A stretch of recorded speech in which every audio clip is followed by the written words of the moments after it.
सुनियोजित हिंजवडीला अक्षरशः बकाल करण्याचं काम अनेकांकडनं सुरू आहे आणि आपण बघतोय की त्याचं हे जिवंत उदाहरण आहे की या डोंगरातनं येणारा जो नैसर्गिक नाला आहे ज्याची वहन क्षमता ही काही TMC पाण्याइतकी असू शकते आणि हा नाला वळून या ठिकाणी एवढी टोलेजंग इमारत आत्ता उभारल्या गेलेली आहे आणि अर्थातच अशा पद्धतीने नैसर्गिक नाला वळवल्यामुळे एकूणच जे पाणी साठतंय किंवा भविष्यात होणारी जी हानी आहे किंवा यातनं होणारी जी मोठी आपत्ती जी ओढावू शकते ते आपण बघतोय. मात्र हे आपण सांगण्याऐवजी आत्ता स्वतः हे सगळं जे दृश्य आहे किंवा एकंदरीत अशा पद्धतीची कामं जी चाललेली आहेत हिंजवडीच्या प्रत्येक भागामध्ये त्याची स्वतः पाहणी करतायत महानगर आयुक्त आणि त्यांना काय नेमकं दिसलं या सगळ्या बांधकामावर कारवाई होणं अपेक्षित आहे.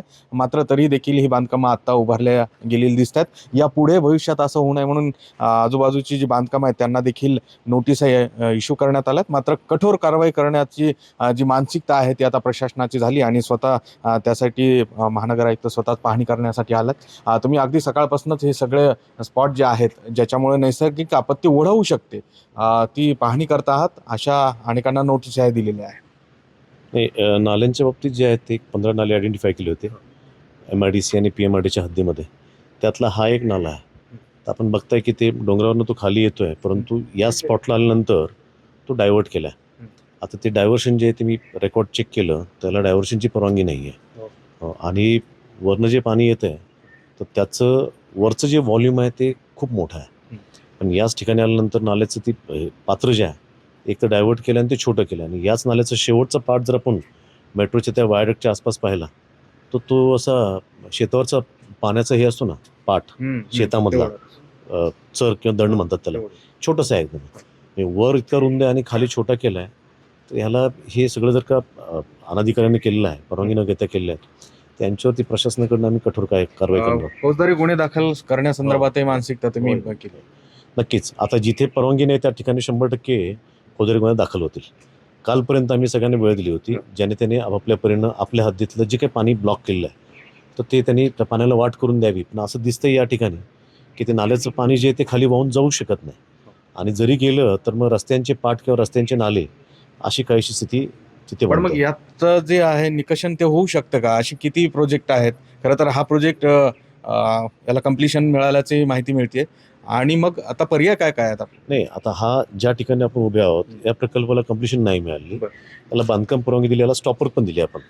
सो जुनं सगळं रेकॉर्ड व्हेरीफाय करून याच्यामध्ये निश्चितपणे आता डायव्हर्शन केलं दिसत आहे. आमच्या ऑफिशियल अधिकारी म्हणतात की परवानगी दिलेली नाही आपण डायव्हर्शनची.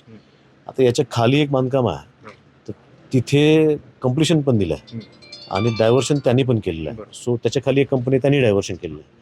सो हे सगळे डायव्हर्शन करताना त्यांनी परवानगी घेतली की नाही ते थोडंसं रेकॉर्ड तपासून त्यांच्यावरती कारवाई पण करायला. हे शेकडो कोटीचे प्रकल्प आहेत सर आणि जर अशा मोठ्या बिल्डरांकडनं एवढ्या मोठ्या चुका जर होत असतील तर हेतुपुरस्सर केल्याचं दिसतंच आहे. कारण की त्यांना कोणत्याही परिस्थितीत हा प्रकल्प उभारायचा होता. पण पुढे भविष्यात येणाऱ्या आपत्तीचा काय विचार केला गेला नसेल का?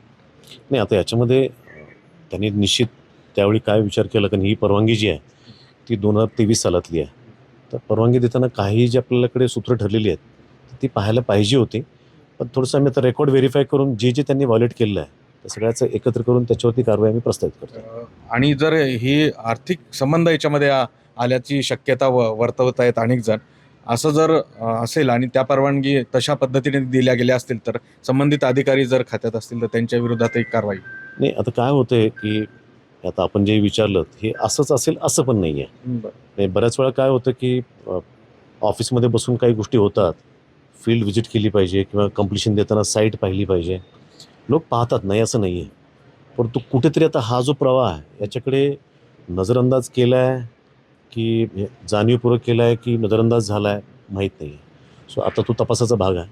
परंतु हे गंभीर आहे. म्हणजे अशा प्रकारच्या चुका ज्या आहेत ना, नॅचरल नाल्याचा फ्लो जो आहे तो पूर्णपणे खंडित करणं आणि एवढे मोठे मोठे स्ट्रक्चर्स त्याच्यामध्ये बांधणं ही चूक आहे. अर्थात आपण बघतोय की योगेश म्हसे सर अत्यंत संतप्त आहेत आणि एकंदरीत प्रशासनाची जी भूमिका दिसते ती देखील कठोर भूमिका दिसते की पिंपरी चिंचवड आणि पुण्याच्या मधोमध वसलेलं हिंजवडी IT पार्क ज्यामध्ये लाखो तरुण जे आहेत किंवा नागरिक जे आहेत अशा आलिशान बिल्डिंगमध्ये राहतील. मात्र ह्या बिल्डिंगमध्ये येण्यापूर्वी ज्या त्यांनी गोष्टी तपासणं गरजेचं होतं, चौकशी करणं गरजेचं होतं, त्या काही त्यांनी चौकशी केल्याचं दिसत नाही. आत्ता जी ही साईट दिसते आहे ती कोहिनूर बिल्डर्सची दिसते. याच्या बाजूला गेरा बिल्डर्सची साईट आहे आणि हे अत्यंत नामांकित बिल्डर आहेत आणि त्यांच्याकडनं ह्या चुका झाल्यात का? अर्थातच या अनेक कामांना देखील स्टॉप वर्क ऑर्डर दिल्या गेलेली आहे आणि अनेक जी बांधकाम आहेत ती आता पाडली देखील जाऊ शकतात. त्यामुळे आपण बघतो की प्रशासन जे आहे ते अत्यंत कठोर भूमिकेत आहे आणि अशा पद्धतीनं